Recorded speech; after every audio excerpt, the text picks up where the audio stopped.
I want to welcome you to this second podcast from the wilderness. I've chosen to title this one, What Matters and Why. Now, when I say what matters, I'm not talking here about matters of value. I'm talking about the events of our time that matters. Because one of our problems is that we today are flooded with so much information that picking out what's important, what matters, from what is really not so important is a difficult one. Neil Postman anticipated this difficulty when he wrote his now classic, Amusing Ourselves to Death, where he compares two dystopian visions of the future, Orwell's 1984 and Aldous Huxley's Brave New World. And what he says about the two in comparing and contrasting their vision of the future is this, talking about the information. Orwell feared those who would deprive us of information. Huxley feared those who would give us so much that we would be reduced to passivity and egoism. Orwell feared that the truth would be concealed from us. Huxley feared the truth would be drowned in a sea of irrelevance. Orwell feared we would become a captive culture. Huxley feared we would become a trivial culture. And I think that's exactly where we are today. And I wonder if Neil Postman were still with us. You know, he wrote this book before the internet as we know it and personal computing as we know it existed, much less smartphones and social media. I wonder what he would say about our time. There's been a lot of talk about fake news from both sides of the political aisle, and there is a lot of fake news. I think maybe more on one side than on another. But I think one of the problems we face today when it comes to knowing what matters is not misinformation as much as mass information. That we are inundated with so much. How can we sort out what's important? And of course, here our problem is, as I said in the first podcast, that we can't see the forest for the trees. And the problem is, as one person said, this is the problem, he said, that we as Americans have, is that we tend to see things in bits and pieces, not as a whole. But we do face a big problem when it comes to being able to see the forest, and that is the fact that we are in the forest. How can you see the forest when you're in the midst of the trees? It's like when you look back at history, you do have perspective. The distance of time gives us an opportunity to see what really mattered in the past, also to see why it mattered. But what can we do when we are in the midst of all this? It brings to mind a story told by my philosophy of religion professor, where he was talking about the philosophy of Kierkegaard. And he said Kierkegaard was probably the philosopher Hegel's biggest critic. And now Hegel was like the last great rationalist, the last great system builder. He was the last one to attempt and to presume to provide an answer, to use the words of The Hitchhiker's Guide to the Galaxy by Douglas Adams. He was the last one to presume to give an answer to the question of life, the meaning of life, and everything. But Kierkegaard said the problem with his system is this. You know, it seems very logical, but he said it's like a beautiful palace high atop a mountain, which looks down on all the world below it. It can see all the little valleys, all the little roads where they go, and when they fork, what those forks lead to. But he said the problem with Hegel's vision of the palace, with Hegel's palace, if you will, is that none of us live in the palace. We're actually down on the road, and we come to a fork in the road. We don't know where each fork leads, and we have to choose. In faith is what he said. It's like that most famous of Robert Frost's poems, The Road Not Taken. He comes to a fork in the road, and his problem is, as he says, he could not take both and one traveler be, and both looked really attractive, and he didn't know where they led. He says, in fact, that he looked down as far as he could, down one to where it bent in the undergrowth, and then took the other, as he says, just as fair, but maybe having the better to recommend it for less wear. But of course, that's the road Less Traveled, which a lot of people think is the title of that poem, but it's not. It's not a poem about taking the road less traveled. It's a poem about the dilemma we face living here in this world. The fact that we don't live in Hegel's palace, but we're down here in Kierkegaard's road. And that's exactly where we are today. So how can we get some distance, perspective on these things? How can we know what really matters? Because I believe one of the reasons that the things that really disturb us, the things that alarm us, and the things that are unprecedented have happened not out of some kind of void. They did not spring full blown like the goddess Athena from the head of Zeus in Greek mythology, but they were in the making. And if we had known what to look for, we might have recognized these signs before they came. And of course, my first podcast was rightly reading the signs of the times. And that's exactly what I was talking about. Because when we talk about signs, we're talking about things that have significance.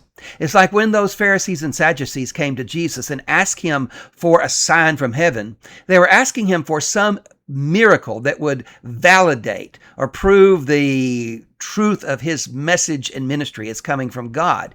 Now, of course, they weren't sincere. As Matthew said, they asked him this because they wanted to test him. In other words, they wanted to discredit him. But still, the question was a good one. But Jesus, instead of giving them the sign they asked for, came back by criticizing them with this observation. You're able to read the signs of the skies. Like you, in the evening time, you look at the sky and you say, oh, it's red. Well, we're going to have good weather tomorrow. You look at the sky in the morning and it's red and threatening. You say, oh, it's going to be stormy today. It's like that old saying, red skies at night, sailors delight. Red skies at morning, sailors take warning. But he says, you can read the signs of the sky, but you can't read the signs of the times. And why did he say that? Because there were signs everywhere. What were those signs? They were the miracles that Jesus had been performing. And by the time that the Pharisees and Sadducees come together to meet with him, and remember that these are two groups that hated him, they hated him, but they hated each other. And the fact that they joined together to come to him meant that they'd found someone or something to hate more, and that was him. But when they came to him, by the time they came to him, there were already abundant signs. Because we read this in the Gospel of Matthew that tells us the story of this encounter. Matthew 4:24, this is the first report Matthew gives us of what were supposed to be the miracles of Jesus. His fame spread throughout all Syria, and they brought to him, that's all the people in that northern region of Galilee, all the sick, those afflicted with various diseases and pain, those oppressed by demons, those having seizures and paralytics, and he healed them. And one thing that's significant about this is that no one got healed of diseases. There was no healing, not until the later 19th century, as the late John MacArthur has pointed out. But it says he healed them, all of them. And then we read a little bit later, Matthew chapter 8, verse 16, that evening they, that is the people among whom he was with, brought to him many who were oppressed by demons, and he cast out the spirits with a word and healed all who were sick.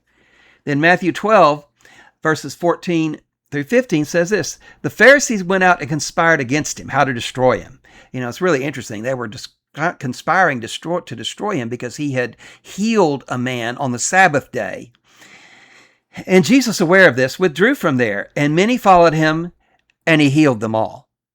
Then just one more, Matthew 14, verses 34 through 36. And when they had crossed over, they came to land at Gennesaret. And when the men of that place recognized him, they sent around to all that region and brought him all who were sick, and implored him that they might only touch the fringe of his garment. And as many as touched it were made well. Now, I said last time that you don't have to believe in the historicity of the Gospels to appreciate the narrative development here. I mean, the Bible is literature and can be read as literature. You know, whether it's read as fiction or nonfiction really doesn't matter when it comes to the point that it makes. Just like we can read the dystopian novels 1984 by George Orwell and Brave New World by Aldous Huxley, and we don't have to believe that these things they describe were things that would really happen to appreciate the message they were trying to get across. So, same thing. Of course, what's what's frightening, I would say, about those two novels is the things that were fiction in those novels we see becoming reality in our time. But that's a subject for another podcast. But to get back to this matter of the signs of the times, I say that these two groups, the Pharisees and Sadducees that came to Jesus, should have recognized the signs that he had done. And as a matter of fact, they should have recognized them because the prophets of the Old Testament era, as we Christians refer to it, had predicted that the Messiah, the Savior who would come, would do exactly what Jesus is described as doing. Like Isaiah 29 verse 18 says this, "In that day the deaf shall hear the words of a book, and out of their gloom and darkness the eyes of the blind shall see." Isaiah 35 verses 4 through 6 says this, "Say to those who have an anxious heart, be strong, fear not. Behold, your God will come with vengeance, with the recompense of God. He will come and save you. Then the eyes of the blind shall be opened, and the ears of the deaf unstopped. Then shall the lame man leap like a deer, and the tongue of the mute sing for joy." And one more. This is Isaiah 42, verses 4 through 7. "He," speaking of the Messiah, "will not grow faint or be discouraged till he has established justice in the earth." Now, this is a kingdom that the prophets of the Old Testament predicted would come. But it's a kingdom that did not come in the time of Jesus coming. But many of the things that it predicted did indeed happen. If we do take the Old and New Testaments of the Bible to be history. And even if we take, as I said before, even if we take the Gospels as clever manipulations of the story that they tell about Jesus to make them fit those prophecies from the Old Testament, which actually there's a whole lot of evidence that makes it highly unlikely that that's the case. But the purpose of this podcast and this channel is not to do apologetics, but in any case, that's what it's talking about there, because Christianity is a religion that says that the Messiah not only had come in the person of Jesus, but that Jesus who had been crucified and resurrected and ascended to heaven would come again to establish the kingdom that Isaiah is talking about here. But Isaiah continues, "Thus says God the Lord, who created the heavens and stretched them out, who spread out the earth and what comes from it, and who gives breath to the people on it and spirit to those who walk in it. I am the Lord. I have called you in righteousness." Now here again, God is speaking about this same person, the Messiah. "I will take you by the hand and keep you. I will give you as a covenant for the people, a light for the nations, to open the eyes that are blind, to bring out the prisoners from the dungeon, from the prison, those who sit in darkness." So there were enough signs that the Pharisees and Sadducees, especially the Pharisees who accepted the writings of the prophets of Scripture. The Sadducees actually only accepted the first 5 books of the Bible, the 5 books of Moses, as they would be termed, the Torah, as being Scripture. But the Pharisees especially should have known these prophecies. They should have known when Jesus was doing these things, what those things meant. Now, whether it was willful blindness on their part or just a refusal to see, their problem was that they couldn't see. And I would say in our time, our problem is similar, but it's not, I would say, that we refuse to see, but that maybe we are so drowned in information that it makes it hard to see. And I would say also, though, that one of the reasons we may have failed to see the signs of the times is that we have not really studied our culture as we should. And we really don't know the past as we should.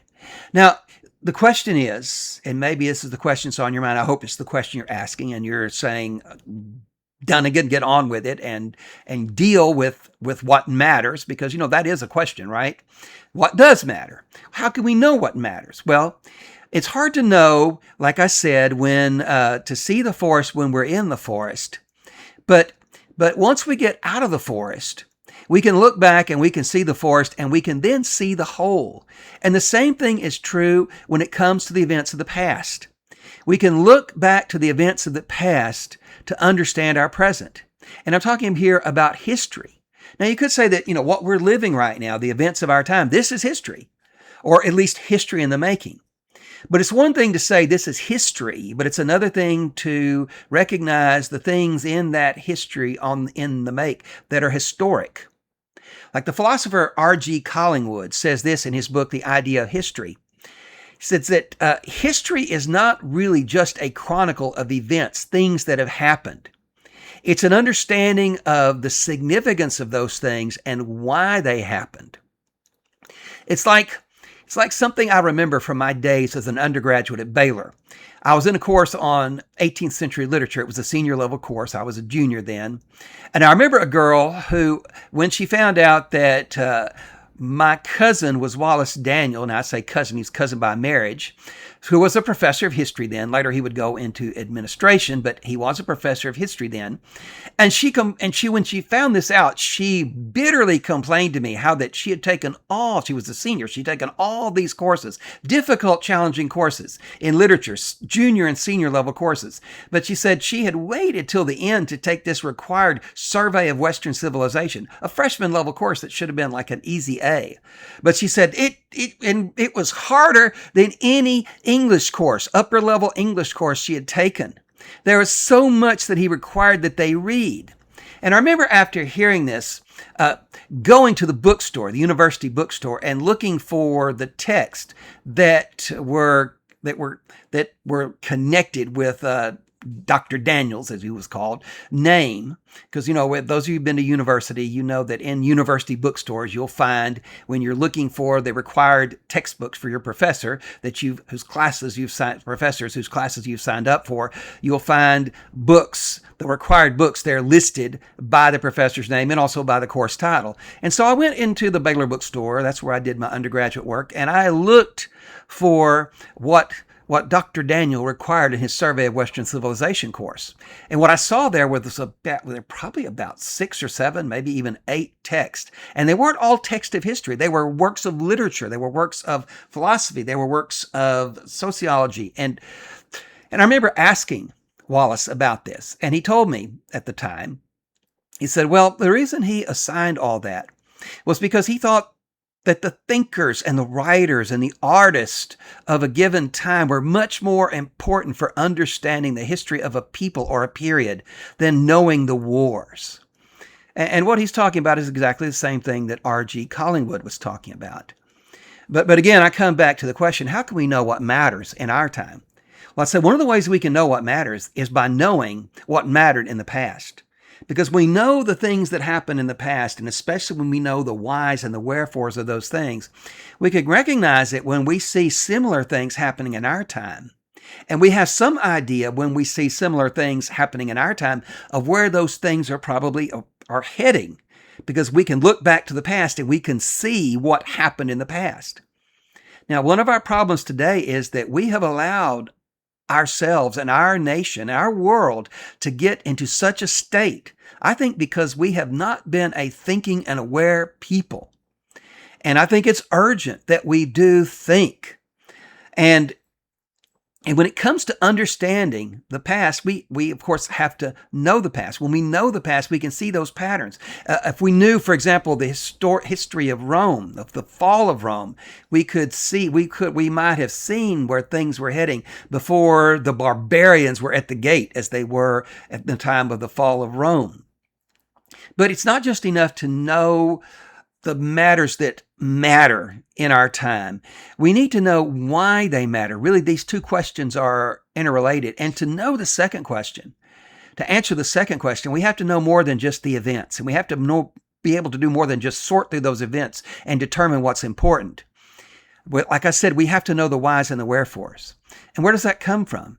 It comes from the reading, like my cousin Wallace said, of the thinkers, of the philosophers, the age.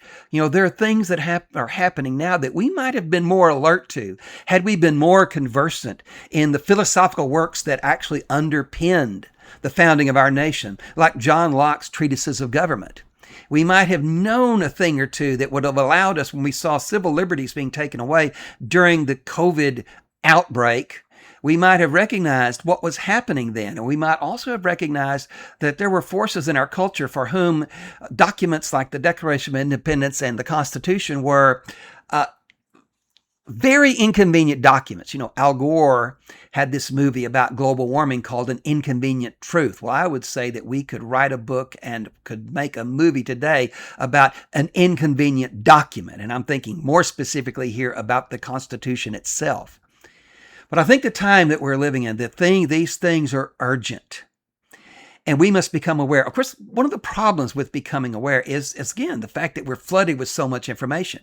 And again, the problem is that not all of us have had the opportunity to study in the way that some people, like I think here of Victor Davis Hanson, esteemed historian who is fortunately still with us, although he's getting older. But I think about those people, and when it comes to current events, now one thing, don't expect in this podcast that I'm going to talk very much about the things that are happening today, to give you an exhaustive treatment of what's happening, what's really important. I'm going to talk about some things, but I myself have to rely on other people. And some of the sources that I rely on, just to mention a few, are sources like Tim Pool's podcast. I'm thinking here Benny Johnson's podcast, the podcast of Ron Yates, Vince Dow's podcast. I could recommend all these, and there's more that I could list, but I'll just stop there. I think they're some of the best and some that I look to the most. And I forget who it was that on one of these podcasters who said that one of the things that he did that most of us don't have the time to do is that he does the work of reading the news of the day for us. He reads all the articles, all the newspapers that are being published on a given day so that he can present to us what he thinks is important, and he can also share with us his opinions. But he doesn't just share opinion, he shares facts too. And so those are good sources to know. We have to know what's happening. But it's not just enough to know what's happening. We need to know why. So I'm going to end this podcast at this point. I'm going to encourage you to come back when we talk about what we forget and shouldn't. So I hope that you will come back. If you like this video, then please give it a thumbs up. If you think other people would find this podcast of value, I recommend that you recommend it to them. That's maybe the most important thing you can do to spread the podcast, to get this information out. And of course, you can subscribe.